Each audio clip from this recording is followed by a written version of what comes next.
Maintenant, on parle de cohérence cardiaque. C'est quoi la cohérence cardiaque?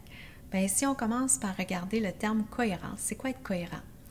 Bien, cohérent, c'est comme quand je fais ce que je dis, quand je dégage une énergie qui matche mes paroles, hein, tout est cohérent, consistant. Quand on regarde au niveau cohérence cardiaque, c'est un terme qui a été mis de l'avant par HeartMath Institute, fait que c'est Heart Coherence. Puis eux ont étudié la variabilité du rythme cardiaque. En fait, leurs recherches ont permis de découvrir qu'à différentes respirations sont associées différentes émotions. Donc différentes respirations, lentes ou rapides, sont associées différentes émotions. Et à ces différentes émotions-là, comme l'amour ou la colère, est associée différentes variabilités du rythme cardiaque. C'est quoi la variabilité du rythme cardiaque? HRV en anglais, la Heart Rate Variability, c'est en fait l'espace entre chaque battement de cœur. Puis on penserait qu'un bon battement de cœur, c'en est un là, qui est constant, mais c'est pas ça du tout. Ce que la science nous enseigne maintenant, c'est que ça prend une bonne variabilité dans ce rythme cardiaque-là. Donc, le temps entre chaque battement de cœur est différent. Donc, il y a une variabilité entre chaque battement de cœur plutôt qu'être comme un métronome. Plus notre variabilité est haute, plus notre résilience augmente.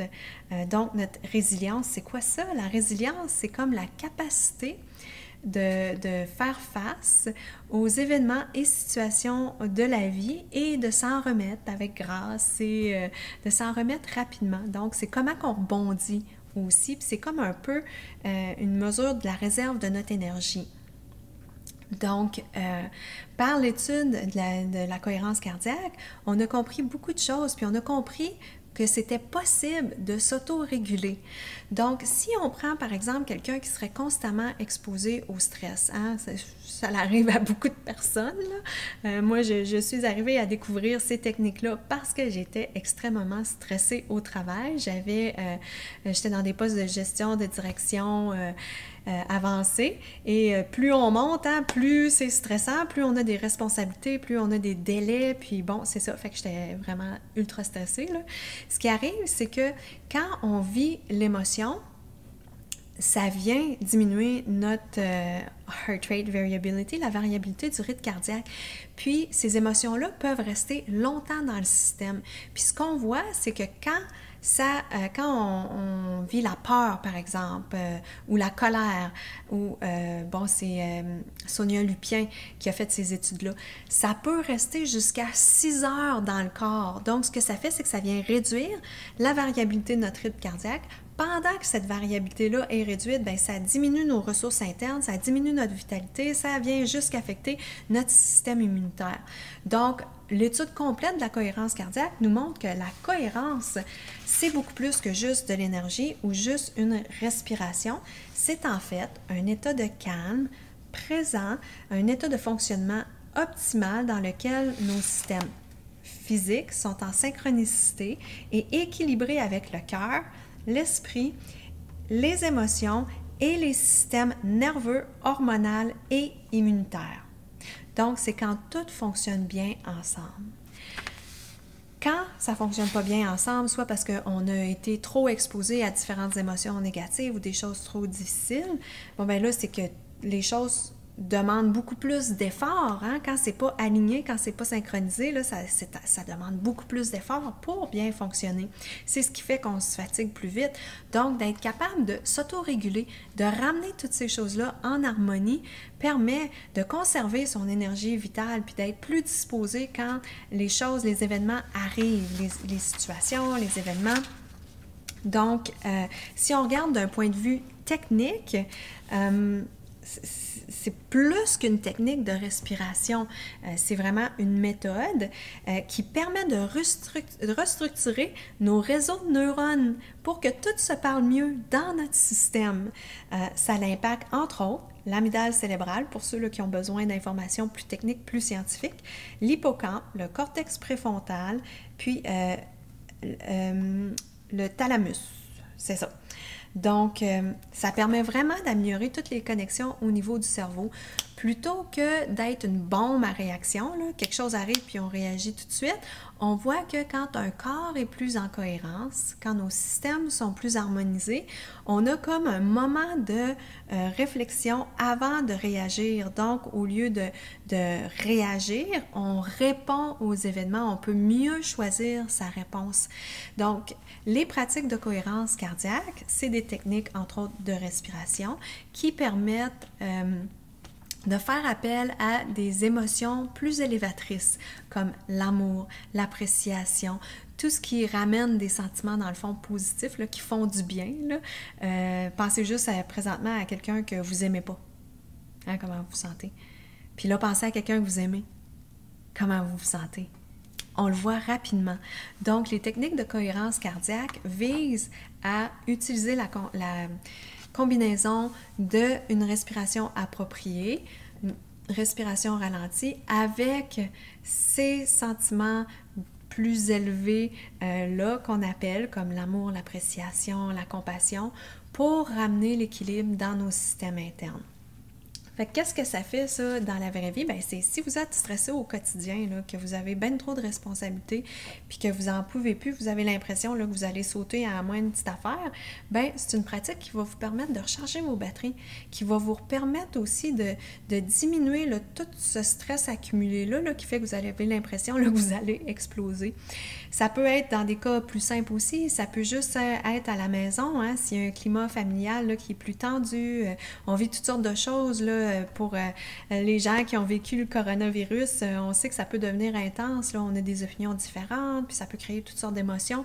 Donc, s'il y a une charge qui s'installe là, dans vos relations, c'est une bonne façon de venir calmer le système, de venir connecter à son essence, de recharger ses batteries. Puis, HeartMath a découvert beaucoup plus loin qu'on s'influence les uns et les autres, puis en fait, on est très intuitif quand on reste là, dans son état de cohérence. Pensez juste à quand on rentre dans une pièce, là, la majorité d'entre nous, là, on est capable de le sentir si les personnes qui sont là, ça va bien ou s'ils ne sont pas de bonne humeur. Hein? C'est un ressenti, ils n'ont pas besoin de nous le dire. Donc, on a comme cette intelligence-là qui est présente. Puis plus on est en cohérence, plus ça devient aiguisé. Aussi, non seulement on est capable de capter les uns les autres, mais on s'influence les uns les autres. Pensez à comment vous vous sentez après avoir passé là, 1 heure avec quelqu'un là, qui va pas bien, quelqu'un qui est malade, qui est découragé, qui est déprimé, qui n'a rien de positif à dire, qui n'arrête pas de chialer, tout est de la merde, puis ça va pas bien, puis comment on se sent après 1 heure de ça, hein? Souvent, on est brûlé raide, fatigué, on partira à la course chez nous, hein? Puis, pensez à l'inverse, si vous passez 1 heure avec quelqu'un qui est tout à fait joyeux, plein d'énergie, qui tripe sa vie, qui a des beaux projets, puis que tout va bien, puis oh mon Dieu, c'est donc le fun, hein? On part de là, puis on se sent réénergisé, on se sent bien. Donc ça, c'est banal là, comme exemple, mais on voit qu'on s'influence. On s'influence vraiment, puis HeartMath a été capable de prouver avec les outils de mesure à leur disposition que si on prend une personne qui ne connaît même pas la cohérence cardiaque, qui ne sait même pas c'est quoi, puis on met cette personne-là dans une salle de gens qui connaissent la cohérence cardiaque et qui pratiquent et qui entrent en cohérence, cette personne-là qui ne connaît rien à la cohérence cardiaque va aussi entrer en cohérence. Donc, on s'influence un et l'autre. Donc, de prendre soin de soi, de se garder en cohérence, c'est bon pour soi, mais c'est bon aussi pour tous ceux qui nous entourent, les gens qu'on aime, notre famille, notre conjoint, nos enfants, les gens au travail. Donc, c'est quelque chose de bien pour soi, mais aussi pour les autres.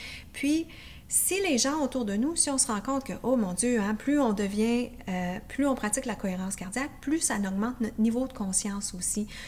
Au lieu là, d'être à 95% sur le pilote automatique, parce que le système autonome nerveux, là, c'est ce qui gère 95% des systèmes, là, ça le dit, autonome nerveux, donc digérer, respirer, mais aussi beaucoup dépenser, c'est inconscient. Fait que là, d'augmenter sa cohérence, c'est on augmente notre présence, notre conscience. Donc, si on devient plus conscient que finalement, autour de nous, il y a beaucoup de gens qui vont pas très bien, qui semblent pas très cohérents et que ça diminue notre cohérence, ben soit qu'on peut augmenter notre pratique pour compenser, soit qu'on peut se distancer de ces gens-là si c'est possible, ou aussi partager ces techniques-là avec ces personnes-là. Moi, je rêve du jour où la pratique de cohérence cardiaque là, va être connue de tout le monde, puis que ça va se pratiquer régulièrement pour améliorer l'environnement de travail dans les bureaux. Fait qu'au lieu qu'on soit stressé, puis qu'on ne soit pas capable de bien communiquer là, de façon cohérente, eh bien, c'est ça. Fait que dans nos organisations, on peut voir que des fois, les meilleures solutions ou les meilleures décisions ne sont pas prises parce qu'elles sont prises par une combinaison de gens qui ne sont plus en cohérence parce qu'ils sont trop stressés, trop de délais. Donc, de ramener la cohérence, c'est aussi démontré, là, permet d'améliorer les fonctions cérébrales. On devient plus concentré, plus focusé, et puis dans cet état-là, on peut prendre des meilleures décisions. Le jugement est plus présent, plus fort. Donc, non seulement on s'influence les uns les autres, mais on est vraiment tous connectés. Fait qu'on peut se demander, c'est quoi notre contribution, nous, aux gens autour de nous, puis de prendre ce premier pas-là, de dire, bon, ben je vais aller découvrir plus loin c'est quoi les techniques de cohérence cardiaque pour me permettre d'être dans cet état-là où je vais être en mesure de protéger mon énergie vitale, l'augmenter et de m'en servir à bon escient. Donc, la cohérence cardiaque, je l'enseigne soit en entreprise ou aussi en coaching individuel. En coaching individuel, c'est souvent 4 séances qu'on fait, puis on apprend différentes techniques, dont une spéciale pour la prise de décision, un autre pour les communications cohérentes. Celle-là est vraiment efficace en entreprise. Et puis, on suit la progression.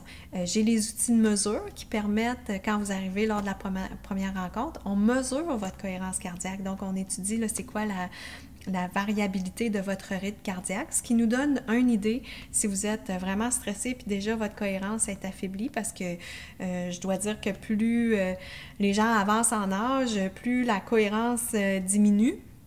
Fait qu'il y a un facteur d'usure, là, puis de fait qu'on ne connaissait pas ces outils-là qui nous permettent de recharger nos batteries. Donc, je vous montre comment recharger vos batteries pour éviter, dans le fond, cette usure-là prématurée, ce vieillissement-là prématuré. Donc, on apprend à recharger les batteries et on apprend les différentes méthodes et dans quel contexte les utiliser, puis comment s'en servir pour son bien-être à soi, puis aussi pour l'influence positive autour de soi. Donc, on peut établir des objectifs précis aussi. Est-ce que vous souhaitez augmenter votre cohérence parce que vous êtes fatigué, brûlé, ou parce que vous n'êtes plus capable d'endurer votre boss, ou parce que là, il y a trop de tension dans votre couple, ou mon Dieu, là, les enfants, vous n'êtes plus capable, là, sont à la maison pendant les pandémies, puis là, vous n'êtes plus capable.